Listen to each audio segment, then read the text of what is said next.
Hi friends, welcome back to our channel. ఈరోజు నేను ఎంతో సింపుల్ అండ్ టేస్టీగా చేసుకునే చికెన్ గ్రేవీ కర్రీని ఈజీ ప్రాసెస్లో ఎలా ప్రిపేర్ చేసుకోవాలి ఏంటి అనేది అయితే చూపించేస్తాను. మీరు ఫస్ట్ టైం చేస్తున్నట్లయితే ఒకసారి ఈ విధంగా ట్రై చేసి చూడండి. టేస్ట్ అయితే ఎక్సలెంట్గా ఉంటుంది. అసలు ఎటువంటి మసాలాలు లేకుండా ఈజీగా అయితే గ్రేవీతో ప్రిపేర్ చేసేసుకోవచ్చు ఫ్రెండ్స్. ఇంక లేట్ చేయకుండా ఏమేం కావాలి ఏంటి అనేది అయితే చూసేద్దాం. ముందుగా 4 మీడియం సైజ్ ఆనియన్స్ని అయితే చిన్న ముక్కల కింద కట్ చేసేసుకోవాలి. అలాగే ఒక 4 పచ్చిమిర్చిని తీసుకోవాలి.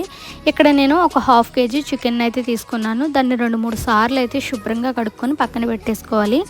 ఇంకా కర్రీ ప్రాసెస్లోకి అయితే వెళ్ళిపోదాం ఫ్రెండ్స్. దానికోసం అయితే గ్యాస్ ఆన్ చేసుకొని ఒక కడాయి పెట్టుకొని అందులోకి 3 టేబుల్ స్పూన్ ఆయిల్ అయితే యాడ్ చేసుకోవాలి. ఆయిల్ హీట్ అయ్యాక అందులోకి కట్ చేసి పెట్టుకున్న ఆనియన్స్ అలాగే పచ్చిమిర్చి అయితే వేసేసుకొని లైట్ గోల్డెన్ కలర్ వచ్చే వరకు కూడా లో ఫ్లేమ్లో పెట్టుకొని అయితే ఫ్రై చేసుకోవాలి. ఆనియన్స్ అనేవి ఎంత బాగా ఫ్రై అయితే కర్రీ అనేది అంత టేస్టీగా అయితే ఉంటుంది ఫ్రెండ్స్. ఆనియన్స్ అయితే ఈ విధంగా ఫ్రై అయిపోయాక అందులోకి ఒక స్పూన్ ఫ్రెష్గా దంచి పెట్టుకున్న అల్లం వెల్లిపాయ పేస్ట్ అయితే వేసేసుకొని బాగా మిక్స్ చేసేసుకొని పచ్చివాసన పోయే వరకు కూడా అయితే ఫ్రై చేసుకోవాలి. అల్లం వెల్లిపాయ పేస్ట్ కూడా చక్కగా ఫ్రై అయిపోయింది కదా ఫ్రెండ్స్. ఇప్పుడు అందులోకి శుభ్రం చేసి పెట్టుకున్న చికెన్ అయితే అందులో వేసేసుకొని బాగా మిక్స్ చేసేసుకొని ఒక 5 మినిట్స్ పాటు మూత పెట్టుకొని అయితే కుక్ చేసుకోవాలి. 5 మినిట్స్ ఆగాక మూత అనేది ఓపెన్ చేసి చూస్తే అందులో ఉన్న వాటర్ అన్నీ కూడా ఇంకిపోయి ఆయిల్ అయితే చక్కగా పైకి తేలిపోయింది కదా ఫ్రెండ్స్. ఇప్పుడు ఒకసారి బాగా మిక్స్ చేసేసుకొని అందులోకి రుచికి సరిపడినంత సాల్టు అలాగే చిటికెడు పసుపు అయితే వేసేసుకొని బాగా మిక్స్ చేసేసుకొని ఇంకొక 2 మినిట్స్ పాటు అయితే లో ఫ్లేమ్లో పెట్టుకొని కుక్ చేసుకోవాలి.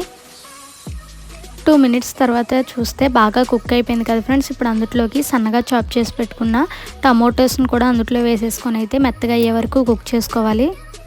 టమాటో కూడా చక్కగా కుక్ అయిపోయింది కదా ఫ్రెండ్స్. ఇప్పుడు అందులోకి 2 స్పూన్ల కారాన్ని అయితే యాడ్ చేసుకొని బాగా మిక్స్ చేసేసుకోవాలి. ఆ తర్వాత అందులోకి ఒక గ్లాస్ వాటర్ని అయితే యాడ్ చేసేసుకొని వాటర్ అన్నీ కూడా ఇంకిపోయి ఆయిల్ అనేది పైకి తేలే వరకు అయితే కుక్ చేసుకోవాలి.